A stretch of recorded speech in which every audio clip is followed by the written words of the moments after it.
Our first guest of the season is Anna Nowicka, an equine dentist based out of Germany.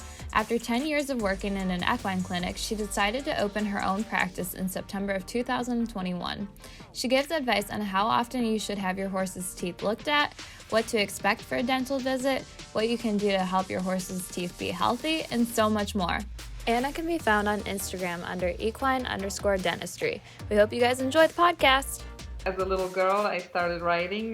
My parents were kind enough to take me to a riding stable, and yes, that's how I fell in love with horses. You know, being so little, animals so big, and yeah, I felt instant connection. But also, it gave me. I was quite shy as a child, and it gave me a lot of confidence just to be around. You know, it's such a huge animal that it's actually letting me being close to it. And then yes, that's where my dream of becoming an equine veterinarian started, and I followed it. I followed it through the years. Wow. Yeah, so what discipline did you grow up riding? I grew up riding classical, so European classical style. But later, I have to say, I had some contact with Western riding, and I prefer that style much more because it's way more relaxed, way more natural. And I think you can connect more with the horse and the nature. But of course, I think you can do that in every discipline. But I still like doing both. But I prefer. I'm not a big of a sport rider. I like to do it in my free time when I can be in nature and relax. Yes, if I have time for riding. That's right, because it gets pretty busy, doesn't it? Too very busy. Yes. Yes. I am as a veterinarian. I get quite busy. I mean, I am specialized in dentistry, so I'm luckily enough to be able to schedule my appointments. I emergencies I have very rarely now, but I have to say, if I spend sometimes 10 hours in a stable somewhere, I'm not so eager to go riding on that day. Are you mainly just with the equine dentistry, or do you do, when you started in your veterinary, with that, did you do large and small or just equine? Was that your specialty and you stuck with that then? So I studied, the studies, you learn both equine and other species. So also about cows, other large animals and also small animals. But I was determined to follow the equine path. So after I graduated, I did so-called internship. So it's like a year of a general practice where you can.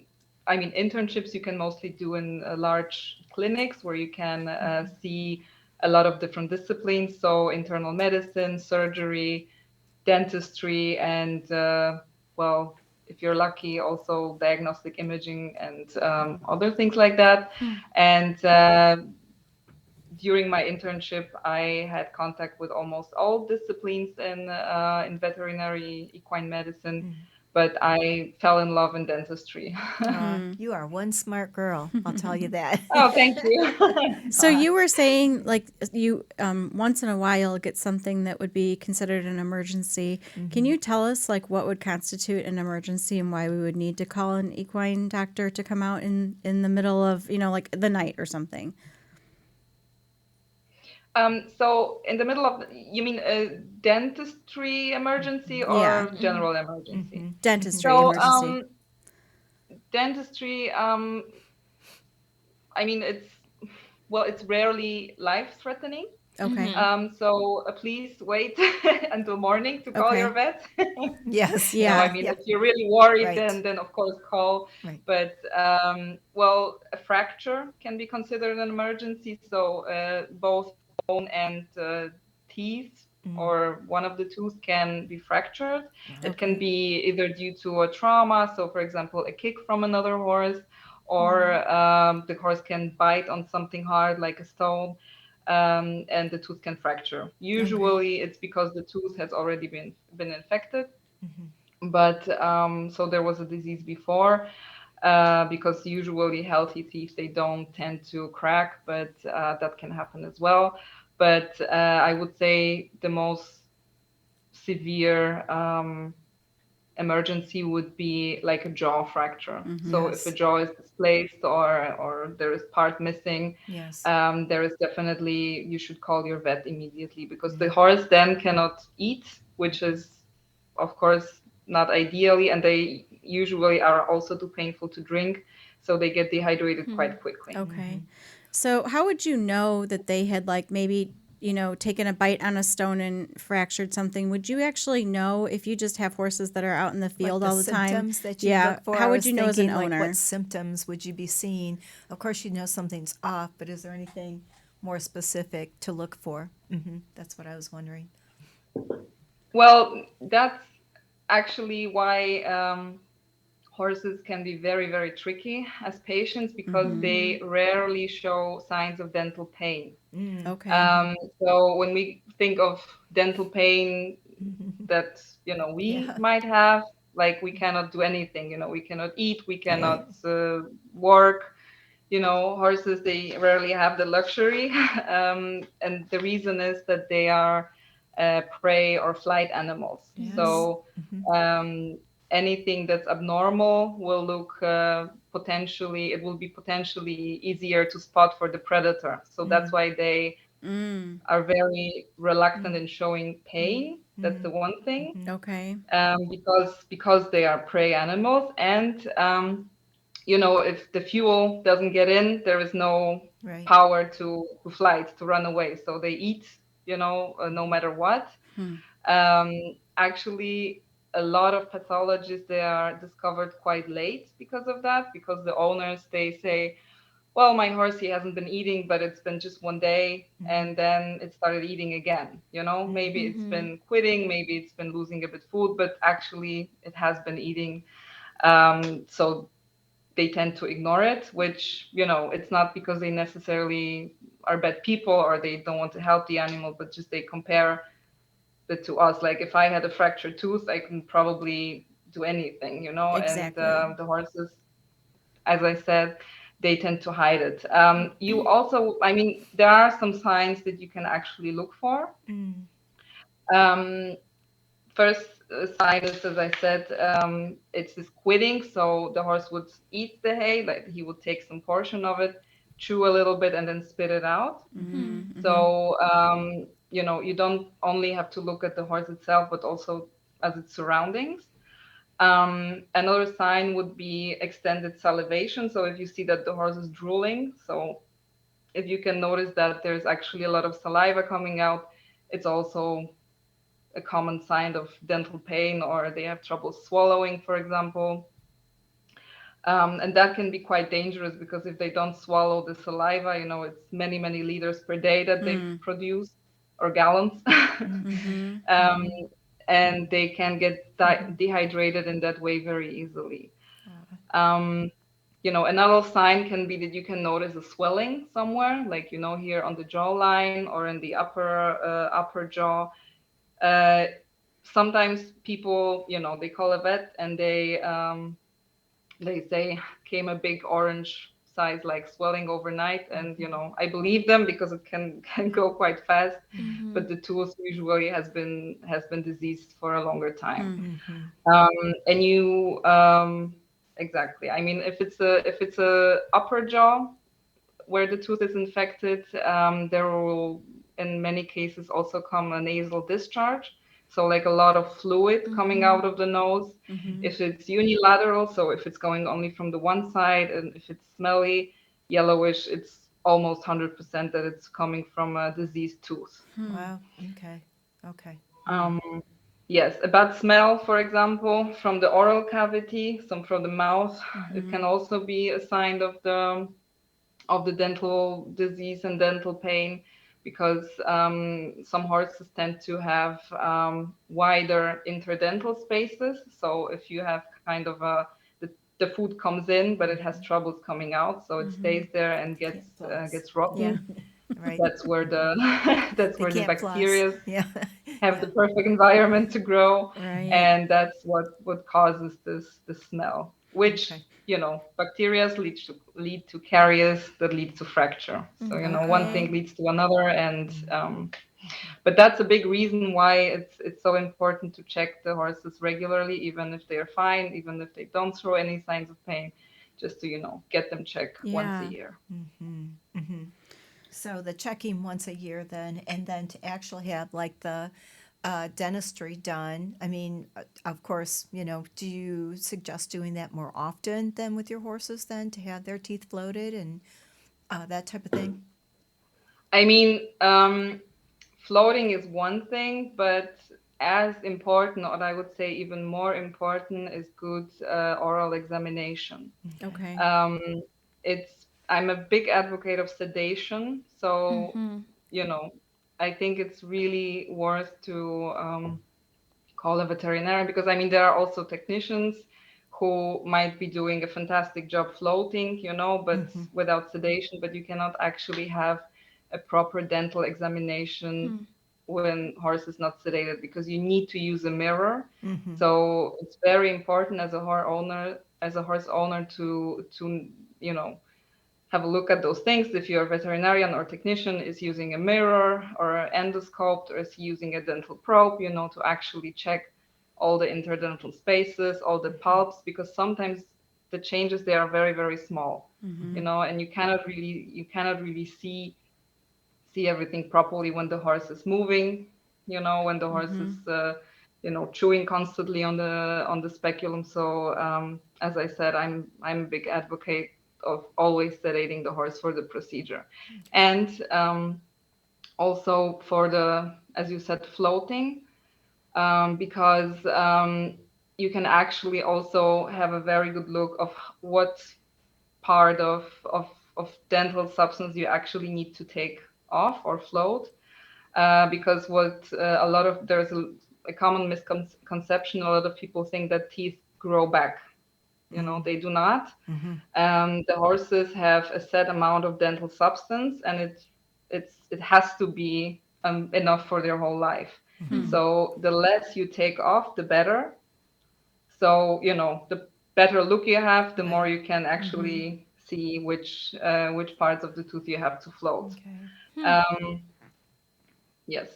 If somebody's brand new into horses and they don't even know about this floating, or I mean, examinations, you're saying once a year, but floating, why would you want to have a horse's teeth floated? What can you expect as a person for the first time? Like if one of my girls were to run out and do a floating process, which you guys haven't done yet, what would they expect when they go out there as the horse owner? What would they see? You mean if how does the procedure look like, or? Yeah, like, I mean, what do you do to the horse? What would the horse owner, does the owner have to be there the entire time? Is there anything that's like, when I was younger and saw some of these things, I was, very scared about what had happened. And I was always nervous with the tools and the shots and things like that. So to me, it was like I always felt bad for the horses, and the horses always seemed to do just fine. But, what would you expect to see if you walked out there and you were brand new to it? So, I mean, I can definitely understand what you're saying, because also I had this experience as well as a child. The vet would come, not even talk to anyone, like give injection, do something, and then go, Yeah. Yes. Yes. But those times are gone happily. Like communication with the owner is a huge part of my job and of any modern veterinarian, I would say.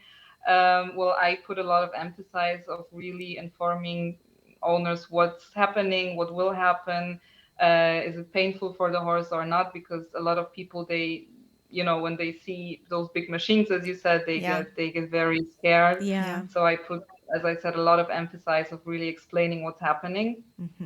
There is also a lot of paperwork involved, so there is all those Yes. papers that need to be signed for sedation.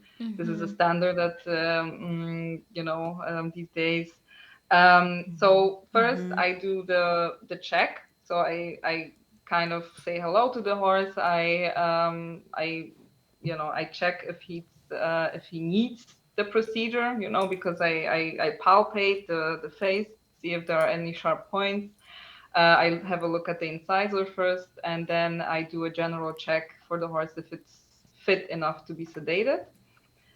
So there is, standard check of the cardiovascular system, digestive tract, if everything's working, and if the horse is well and fit, it can be sedated.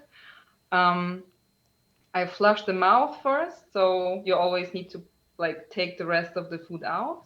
Okay. And then I start my examination. So I check how the occlusion is. So the occlusion, that's the contact between lower and upper cheek.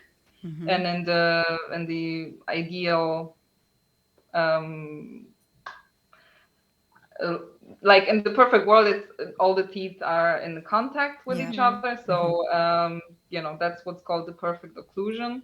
But a lot of horses have so-called malocclusion. So that's when teeth don't have contact, when some of the teeth are misplaced, or that's also needs to be corrected.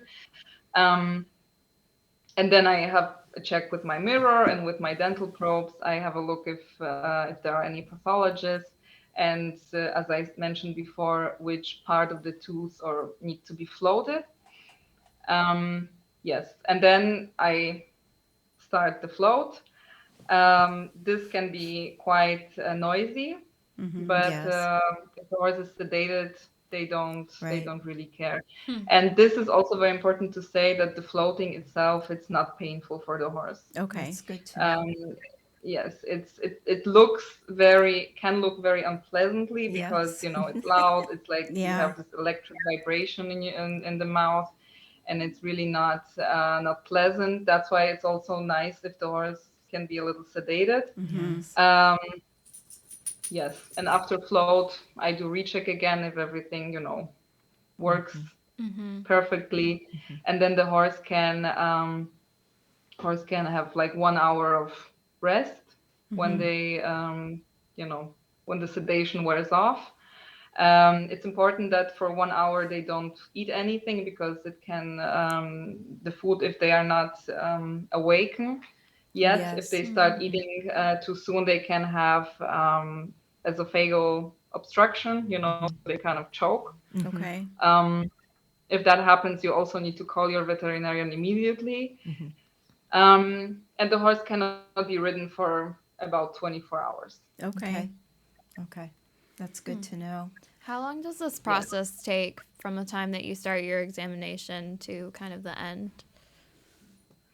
It usually takes 30 to 45 minutes. Oh. Oh, that's Oh, not that's bad. quick. Mm-hmm. That's Yes, quick. How for one many horse. how many horses can you do if you have a barn full? How many do you say In a this is day. too many or right around this range? So I do usually between 4 and 6 horses per day. Okay. I don't do more because if I do 5 or 6, the last one is as good as the first one. If Okay. I do more, I'm not focused like I'm not as focused at the beginning, and I just that's the amount. That's the perfect amount that I found for me. I know there are people that do 10 horses per day, but that's way too much. Yeah. Too many. Sorry. Yeah. Is there anything that you would tell horse owners that you feel is not the best thing to feed your horse that can create problems with their teeth? I mean, in general, I mean, we feed grain, but there are supplements in the grain, and of course, they get their hay and grass, that type of thing. But are there other things that people maybe should avoid and it would be helpful to their horses and to them? So of course, yes, the best thing would be to send your horse off somewhere to a steppe where he can, live in a natural environment. And because, the horses the wild horses, they say they don't really need dentists. This is both true and not true because the feeding pattern is different. Yes. They graze for almost whole day and half of the night, but they actually, first of all, the feeding material is different, it's much harder, so it's much better for the dental wear. Okay. um, I guess I would say try avoid those big beautiful green cow-like pastures. Mm-hmm. This is what for a lot of horse owners is like this ideal environment where they see their horse getting fat and happy. Yes. But this is actually not the perfect both for the dental and the whole digestive tract. You know, you Okay. need to really be, grass can be, if not limited, can be quite dangerous. Of course, not for all horses, but for some. It all need to be, you know, considered individually. I guess a general advice I would give is give as little concentrated food. So if you need to give grains, then give oats. Like the Okay. food should be as, You were yes, talking, we lost you when you were speaking about avoiding like processed things and supplements then. yes. Okay. Yes, so this is a very big market, I would say. The supplements. I mean, of course, And if oats, just there is the oats. supplement needed, you have to give it. Like if there is, for example, a lack of selenium or magnesium in blood, you definitely should put some supplements, but not try avoiding giving it just because, you know, it's there, it's available. You know, you can, you know, maybe some of your colleagues in stable do it and it smells nice, it's beautiful. So, you know, because we also tend to, you know, we want to treat the horse, we want to give him something good. So we buy, for example, this beautiful muesli, or, you know, something that we would like to eat. Yes. The Yes. hot Yeah. But Yeah. mashes. Right. Right. actually, exactly. But it's, Molasses. Right. if you really look at the content, it's mostly sugar and substances that are not so well. In general, I would say try to give as much as much structured food like hay, and don't, you know, without long breaks between, and as little processed food as possible. And if you want to give some horse like a treat, make it a carrot, because it has less sugar than, for example, bananas, because in Germany a lot of people feed horses bananas. Oh, Okay. Yes. Okay. we've Okay. never. I We don't have think we've not ever a done banana, that. I don't think. Please don't start this now. We Okay, we won't. won't. We're not going to try it. I No. will tell you, we do in the wintertime give him peppermints. Yep. Sometimes. Oh, you do? Okay. Yeah. Wow. So we should not. So that's the thing we bad. should not do. Yes. Yeah. Yeah. No to the peppermints, but carrots and apples. Apples are okay. Yes. Okay. Yes. Carrots and apples are okay. Of course, if horse doesn't have caries or any other disease, this is fine. If it needs, you know, grain, then oat, it's perfectly fine. You really don't need any special kinds of processed, Okay. specially produced food. Like, you know, in Germany, we also have, I don't know, dressage line or Right. horse Yeah. jumping, like show jumper Right. line. I mean, it's, Right. yes. Do you suggest anything like for like when you're talking about pastures not being lush and green, is there a grass mix that you suggest for people if they supplement their pastures or any type of a pasture, or what's, is there anything that you could give maybe some ideas on with that for pasturing? I mean, there is definitely nothing wrong with the pasture as long as it's not like 24 hours. And as I said, like this lushy green, you know, it's really much more appropriate for cows.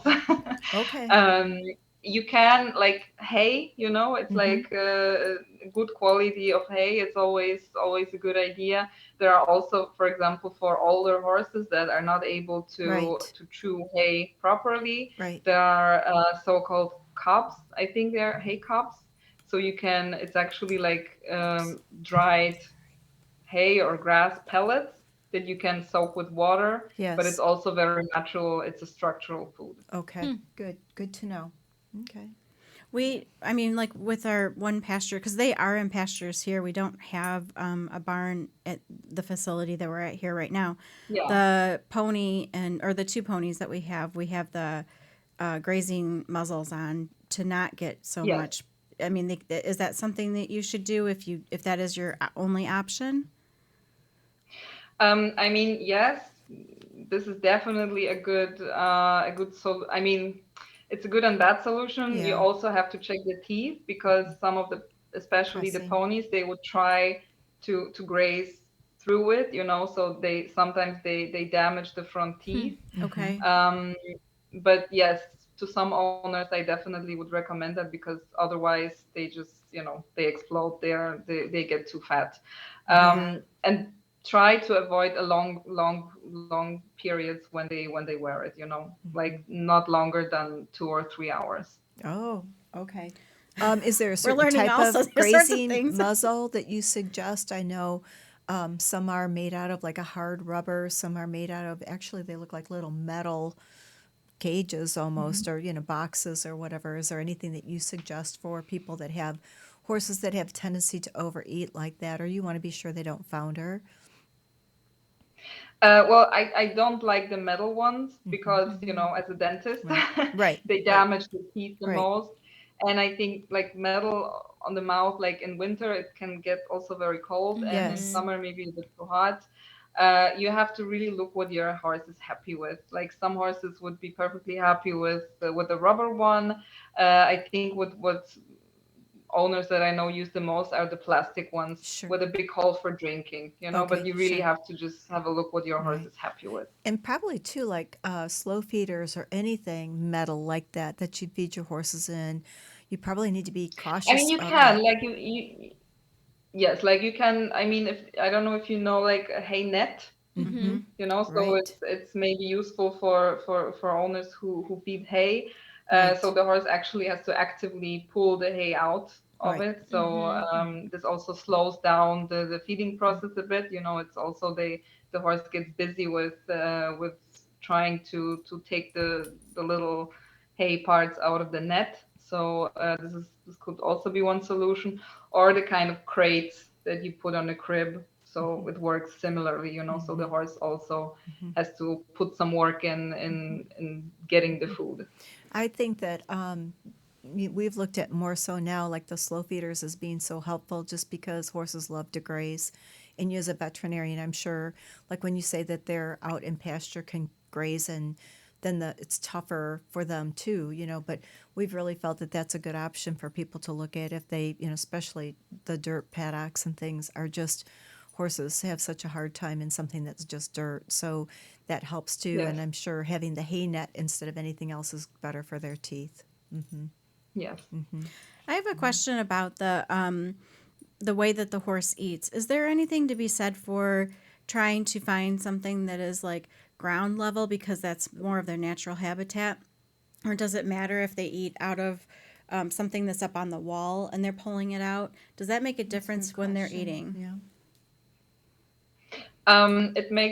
It does make a difference. I mean, if you look at how the horses in nature eat, so they go down, they take grass, and they level the head a bit up, so they can look around and see if there maybe a predator is coming. Right.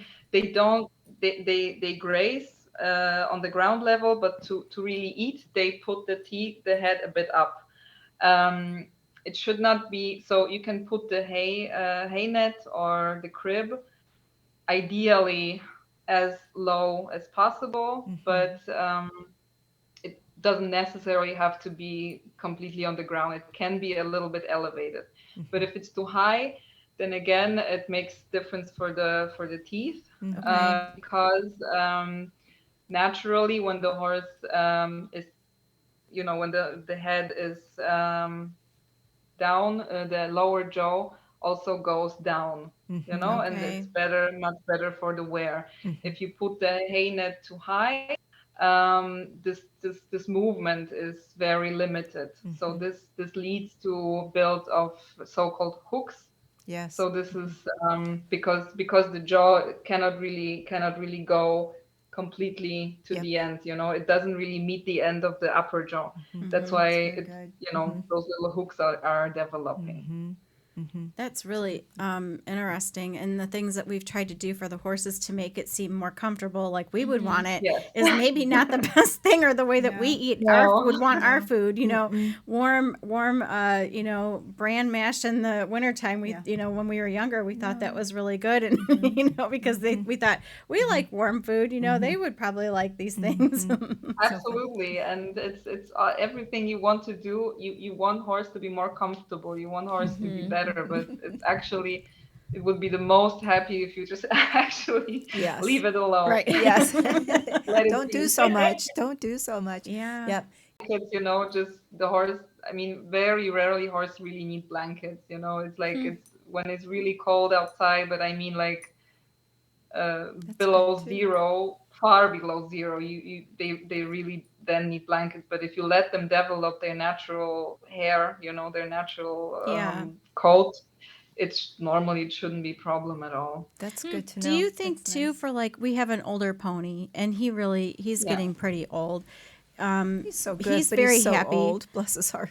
So we're getting into the colder weather. I mean, do you even think when they're older to put them on, even like, I mean, when it gets to about zero, or is there a place where, I mean, for like the more mature horses, do you think it makes a difference, or do you think you treat them the same way? I mean, definitely if they're getting old, which ponies can get very old, but the horses, I mean, definitely the older horses, they a lot of them or some of them they need blankets for the night Okay. because they lose a lot of energy trying to stay warm, even though they develop those really thick coat, really thick hair, they are still losing a lot of energy to keep the body warm, so they tend to get very skinny. Also, you have to, with older horses, also, I'm the dentist, so also, of course, I'm talking about the teeth. Yeah. Yes. Right. The nature, it didn't plan for horses to get that old because I don't know how it is in the US, but in Germany, we have a lot of horses that are 30 plus, like 35, 36. So, of course, as I said, the dentition, it's limited at some point. Okay. So sometimes there is not enough substance to really shred the hay. That's why the older horses they need special kind of food sometimes. They need Yes. those like hay cobs. So this is like this cut and dried out grass that can be turned with water into this little So the cut grass. little Yeah. soup. Okay. Is there anything that you would tell, horse owners that perhaps we didn't touch on that you feel is good to know that we didn't discuss? That would be good tips for good, taking care of their teeth or with you, someone coming to examine them. Did we pretty much cover? Um, I think we covered most of the Okay. important Good. topics. Yes, like you should always have a really good look at your horse. I mean, I recommend the owners to take a picture of your horse once a month because a lot of people they just like suddenly they suddenly get scared because the horses got so thin suddenly, but it has been losing weight for a long time. So I That's a good recommend to idea. really, document how your horse look, like maybe also its weight if it's possible for you. Um, Check the surroundings always, like if you find any suspicious, pattern or like something abnormal in feeding. Check the feces of the horse regularly. Also, like if it's how long are the food particles in feces, and if there are any grains left, and if are there any worms. This is something. I mean, like Right. feces can tell you also a lot about the condition of the horse, and yes, I think Okay. those are the most important things. Okay. I have Thank one you. more question. So, if you're Yes. purchasing a horse and that horse has never had any equine dentistry, is Yes. that like, are there horses when they haven't had any of it at all? That, I mean, does it take a lot longer to get them back into shape? When you're taking care of them to like float their teeth or take care of those things, or is it just a pretty normal experience, the same as if you were just doing something on a regular basis? Well, that's a very interesting point actually, because I think like dental exam is not always involved in the pre-purchase examination. Like Okay. it's not a standard. Okay. But it's very important because not only like yes, it's as I said, you don't necessarily see the dental pathology, but that doesn't mean there are none, and even in young horses, it still can be a tooth that is, for example, dead or diseased. Maybe it's not making any problems now, but it might make some problems in the future. And it's yes, first of all, if the question is if the horse's health will be restored, but it's also a cost factor involved, because this can, all those procedures, like dental float, it's not very expensive, but a tooth extraction, like a complicated extraction of a fractured tooth can be very expensive. So this is something that it could be like thousands of dollars. Okay. So you should definitely, if you're thinking about buying a horse, you should definitely have a very good look and proper dental examination before.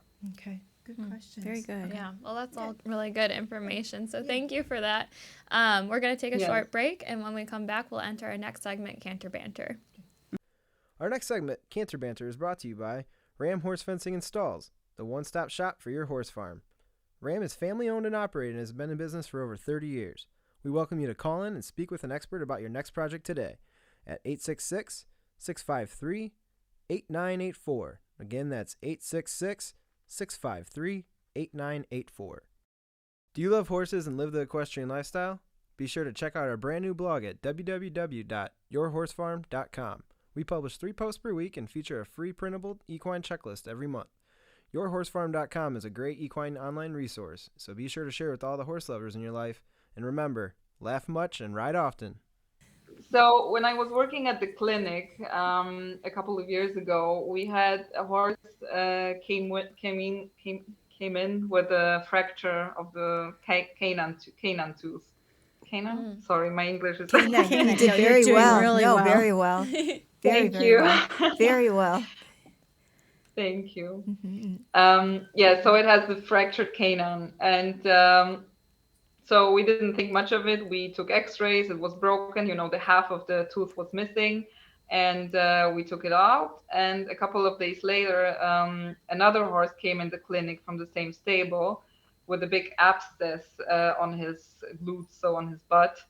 And we actually took this missing piece out of the tooth from the horse that came before. No. So he bit him in the ass, so to say, and that's how he lost his tooth.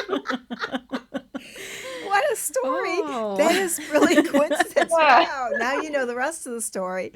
Wow. That's cute. Yes, that would be quite a surprise. Well, I'm glad they both did well after the attention that you gave them. We hope you enjoyed listening to our podcast and encourage you to share with all your equestrian family and friends. You can tune into the Late Night Riders podcast show every Friday night. Each episode will be uploaded exclusively on YouTube, where you can subscribe to our channel to stay up to date with all of our latest shows. Do you have a topic you'd like us to discuss? We want to hear from you.